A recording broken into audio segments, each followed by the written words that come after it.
កូនស្រីខ្ញុំព្រឹកឡើងមុននឹងទៅរៀនហ្នឹងគាត់មកសួរខ្ញុំថាម៉ាក់ល្ងាចហ្នឹងម៉ាក់ធ្វើម្ហូបអីឲ្យខ្ញុំញ៉ាំខ្ញុំក៏ប្រាប់ទៅកូនថាអត់ទាន់ដឹងថាត្រូវធ្វើម្ហូបអីញ៉ាំទេកូនល្ងាចហ្នឹងរនឹកមិនទាន់ឃើញគាត់ថាអញ្ចឹងនៅផ្ទះមានស្លាប់មាន់អត់កូនចង់ញ៉ាំស្លាប់មាន់បំពងខ្ញុំក៏ប្រាប់គាត់ថាស្លាប់មាន់នៅផ្ទះអត់មានទេគាត់ថាអញ្ចឹងមានអីផ្សេងអត់អាចបំពងបានខ្ញុំថាមានតែកាផ្លូវមាន់ញ៉ាំអត់គាត់ថាហ្នឹងក៏បានដែរអាហ្នឹងឆ្ងាញ់កូនខ្ញុំក៏ចូលចិត្តណាស់ឲ្យតែថារបស់បំពងមិនថាសាច់មាន់សាច់ជ្រូកសាច់អីទេឲ្យតែថារបស់បំពងគាត់ចូលចិត្តណាស់មុនហ្នឹងខ្ញុំទិញពីថ្ងៃមុនហ្នឹងក៏ផ្លូវជាប់តាគៀកអញ្ចឹងហើយខ្ញុំក៏លាងវាស្អាតខ្ញុំយកវាមកកាប់មួយហ្នឹងកាប់ជា3ទៅបើយើងចៀនទាំងមូលអត់ឆ្ងាញ់ទេអញ្ចឹងយើងកាប់វាម្ដុំរៀងទូចល្មមដែរខ្ញុំកាប់វារួចរាល់អស់ហើយខ្ញុំយកវាទៅដាក់ប្រឡាក់ម្សៅស៊ុបបន្តិចដើម្បីវាមានជាតិរួចហើយម្សៅខ្ញុំបំពងហ្នឹងគឺថាខ្ញុំអត់មានលាយទឹកឬក៏លាយពុះមាន់អីទេ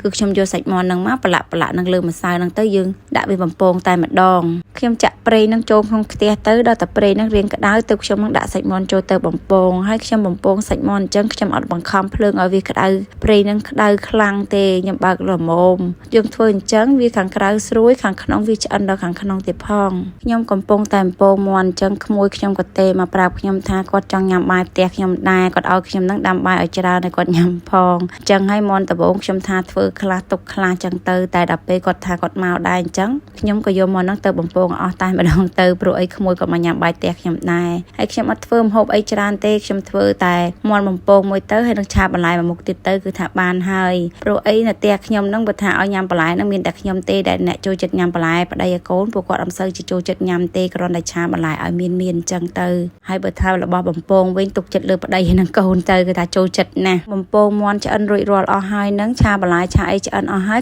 ក្មួយខ្ញុំគាត់មកដល់ផ្ទះខ្ញុំតែល្មមតែម្ដងមួយខ្ញុំគាត់គ្រាន់តែកលែកឃើញមាន់ហ្នឹងគាត់ស្រែកវ៉ាវតែម្ដង